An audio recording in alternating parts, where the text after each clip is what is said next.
Pop quiz. Imagine you're a tiny island nation on the verge of being kicked out of the UN and labeled an illegitimate government. Do you A. try to make yourself valuable to the Kremlin by cooperating with the KGB? B. Violate sanctions and start trading with North Korea since the UN can't tell you what to do anymore? C. Form a coalition with other unrecognized states? Or D. Concede that you really were just a province of China all along? According to Taiwan, the correct answer is actually E. All of the above. Abandoned by the United Nations and locked out of economic opportunities through the World Bank, IMF, and WTO, unrecognized nations are the black sheep of international law. In order to survive, territories like Taiwan, Somaliland, and Palestine engage in unique forms of political strategizing that take realpolitik to the extreme. Transnistria, aka the black hole of Europe, is a de facto independent breakaway region of Moldova. Without international recognition or legitimate economic opportunities, Transnistria carved out a niche as a hotbed of drug smuggling, money laundering, and human trafficking. By comparison, Taiwan appears to have done quite well. But the reality wasn't always so rosy. After being defeated by the communists in the Chinese Civil War, Chiang Kai-shek and his KMT Nationalist Party ruled Taiwan as a military dictatorship.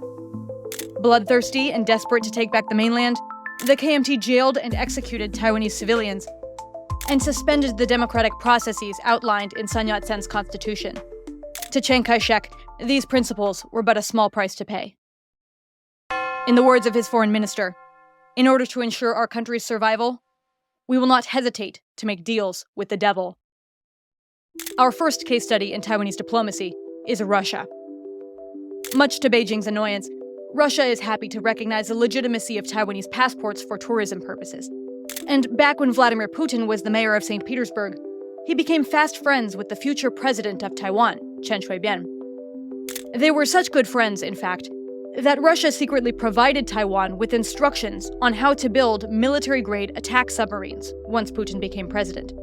This tech transfer allegedly led to the construction of the Haikwon, or Narwhal, Taiwan's first indigenously manufactured submarine. But that's just the tip of the iceberg. The history of Russo-Taiwanese engagement goes back much further. After the death of Stalin in 1953, Mao's China and the Soviet Union had an ugly breakup in a series of events known as the Sino-Soviet split. Suddenly, the Soviet Union and Taiwan had a common enemy. Suddenly, the devil wanted to make a deal. Things started out casually. Taiwanese spies kept having awkward run-ins with KGB agents overseas. In the 1960s, Taiwan and the Soviet Union were both spying on CCP officials and farming intelligence from members of the Chinese diaspora in Tokyo, Macau, Hong Kong, and Southeast Asia. The spies soon realized that they could benefit from trading information. Taiwan was intercepting Chinese communications from facilities on the Jinmen and Matsu Islands. The Soviets were spying on Xinjiang and collecting intelligence from non-aligned countries like India. And thus, a symbiotic relationship was born. The two sides started swapping intelligence under the table through the Soviet embassy in Tokyo, as well as in secret meetings in West Germany and Hong Kong. The partnership became so successful that Moscow proposed making things official. In 1968, KGB agent Victor Lewis arrived in Taipei to start negotiations with the ROC government. The man in charge of facilitating the deal was none other than the dictator's son, Jiang Jingguo. Chiang Jr. spent 12 years in the USSR as an idealistic youth. He studied Soviet Marxism in Moscow, married a Belarusian woman, and joined the Communist Youth League under the leadership of a classmate by the name of Deng Xiaoping.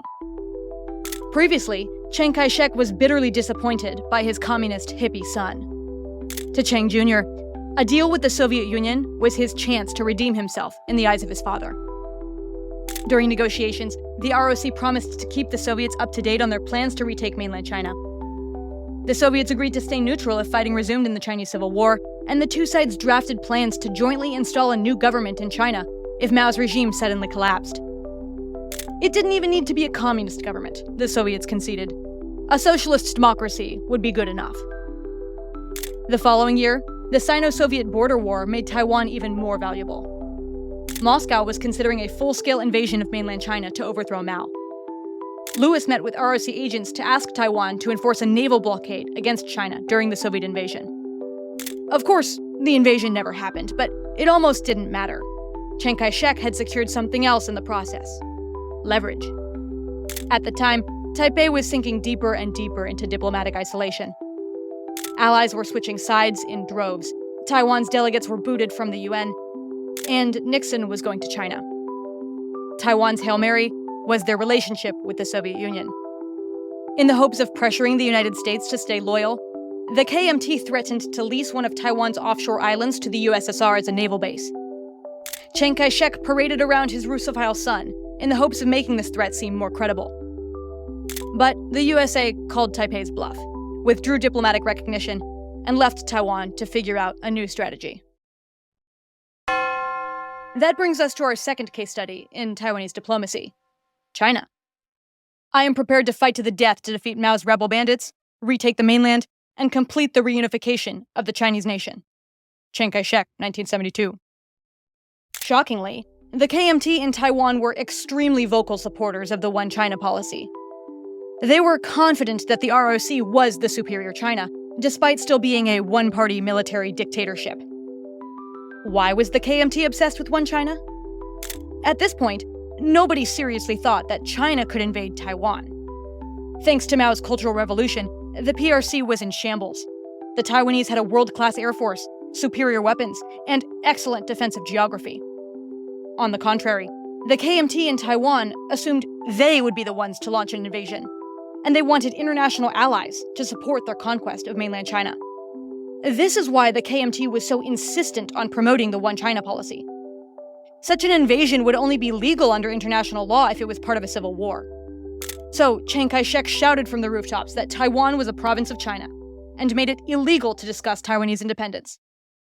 The majority of Taiwan's civilian population felt the One China policy was extremely stupid, but it allowed both sides of the strait to kick the reunification can down the road and focus on economic development instead.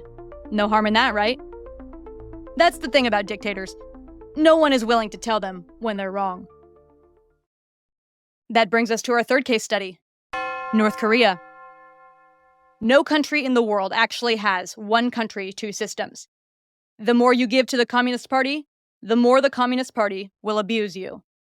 South Korean President Kim Jong-sam's warning to the Taiwanese government. South Korea was Taiwan's last major ally in Asia. Having struggled against their own irredentist communist neighbor to the north, it's easy to see why South Korea sympathized with Taiwan's plight. But commiseration wasn't enough. After Seoul established diplomatic relations with the PRC in 1992, they warned that the KNT's insistence on reunification would be Taiwan's downfall. Taipei needed to kill the One China policy before it was too late. At this point, all bets were off. Taiwan was growing rapidly thanks to economic engagement with China, as well as investments from Japanese and Western manufacturers. When trading with the mainland, Taiwan was a province of China. When making informal deals with the West, it was an independent, liberal democracy. When engaging with international crime syndicates, Taiwan was a place where international law didn't apply. The UN placed sanctions on North Korea in 2006, which Taiwan ignored. Officially, Taiwan's trade with North Korea peaked in 2012 at a value of $53 million. And in theory, Taiwan ceased all economic engagement with North Korea in 2017 at the request of international partners. And yet, Taiwan is still a top destination for illegal trade with North Korea. International exporters ship goods to Taiwan, where their real country of origin is obscured.